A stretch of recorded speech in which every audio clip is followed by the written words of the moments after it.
Hello everybody, welcome to Infinito. Now, the GameCube is one of Nintendo's biggest failed consoles.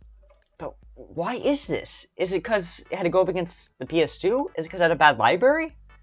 Well, if you haven't already noticed, I've gotten my little crusty fingers on a GameCube recently for my birthday. And I decided I want to know why this little lunchbox of a console was such a big failure. So, if you haven't already realized, today we'll be talking about the GameCube. A little console retrospective, if you will. Hey, playing games, watching movies, listening to this intro, got you feeling groovy. Sitting with my bros, doing who, what, knows. Sit back, relax, and just let it flow. Mama asking son, what you watching? Well, mama, here it is, it's the Infinito Show.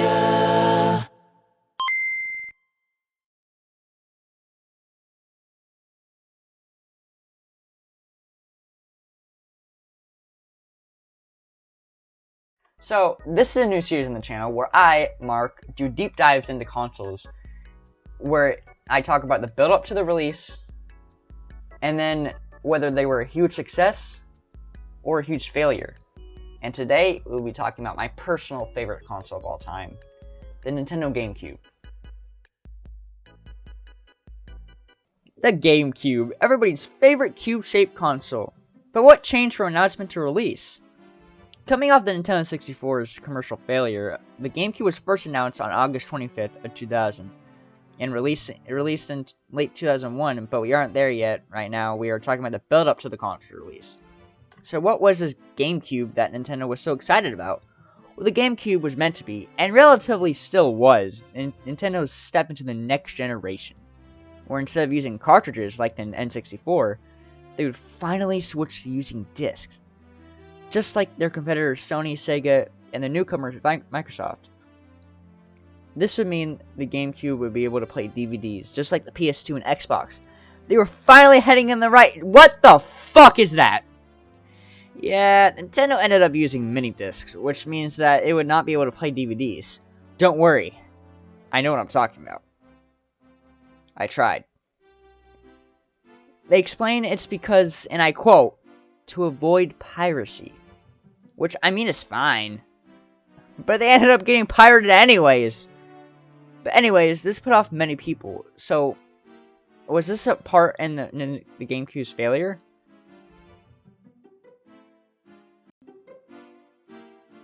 It's that time! The release of the GameCube! The GameCube was released on September 14, 2001 in Japan, and November 5, 2001 in North America. And then it released one year later in Europe.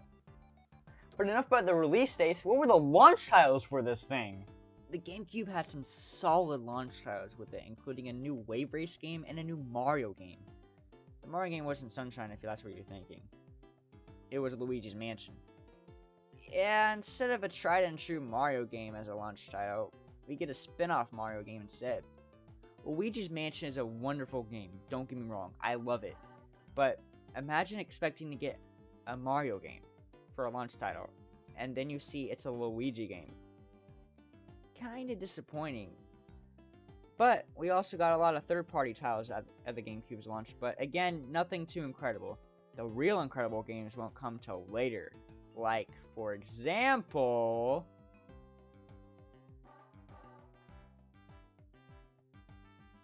Super Smash Brothers Melee! Yep, Super Smash Bros. Melee was released exactly 10 days after the North American release of the GameCube. I won't go too in-depth about what made Super Smash Bros. Melee so special. I'll say that for a future video, but a lot of people say that it's the best Smash Bros. Game. It's a very valid choice. It improved on what Smash 64 did by adding new characters and improving the combat.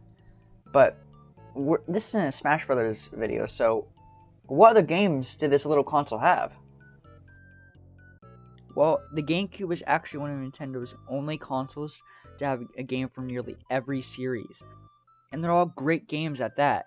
The GameCube had so many games in its most famous franchises, like Zelda, Mario, Metroid, Mario Kart, Star Fox, Paper Mario, and even Pokemon, and that's just to name a few.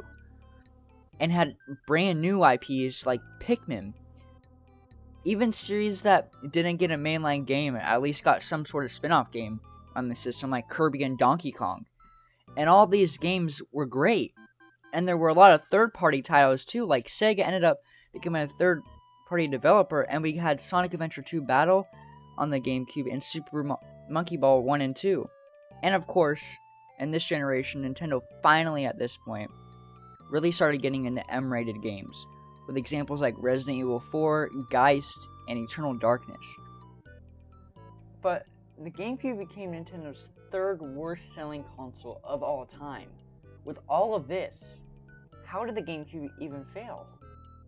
Well, for starters, it had to go up against the PS2, which sold.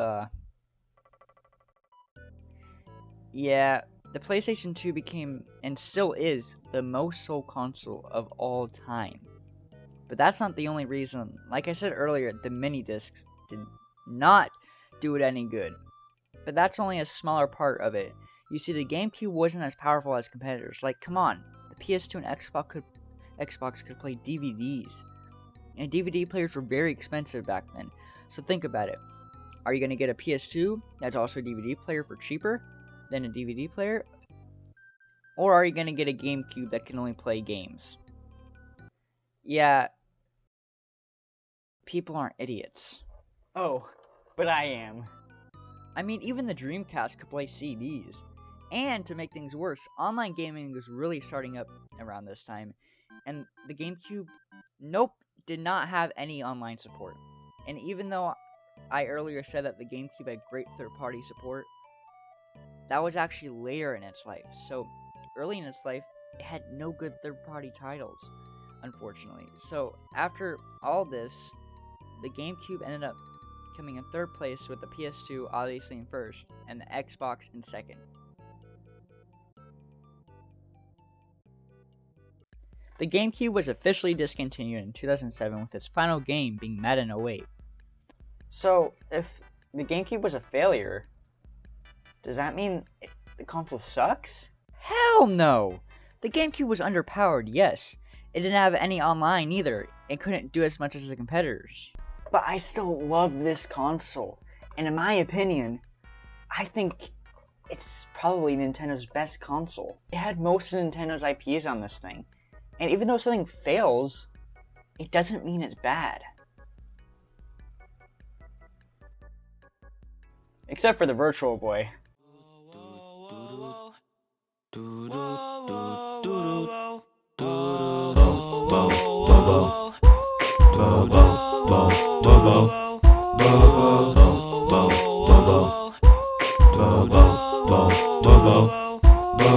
Yeah.